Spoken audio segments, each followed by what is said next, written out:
கூட்டணி இல்லாமல் வெற்றி பெறும் திறமையும் சக்தியும் அதிமுகவிற்கும் அதன் பொதுச் செயலாளர் எடப்பாடி பழனிசாமிக்கும் உண்டு என அதிமுக முன்னாள் அமைச்சர் நத்தம் விஸ்வநாதன் தெரிவித்திருக்கிறார். இது குறித்து சிவகங்கையில் அதிமுகவின் கள ஆய்வு கூட்டத்தில் அவர் பேசியதை சூப்பர் பைட்ஸ் பகுதியில் தற்பொழுது பார்க்கலாம்.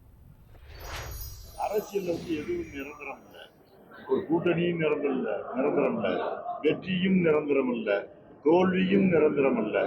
ஆகவே மாறுதலுக்கு உட்பட்டதுதான் இது அரசியல் களம். அது எது வேணாலும் நிரந்தரமான வெற்றி என்பது திமுக நினைத்துக் கொண்டிருக்கிறார்கள். நிச்சயமாக இந்த தேர்தலில் அவர்கள் இந்த பாருங்க, எதிர்கட்சி அந்தஸ்து பெற பெரிய மக்களுக்கு ஒரு ஆச்சரியமான ஒரு ரிசல்ட் தான் வரும். நிச்சயமாக பல இடங்கள்ல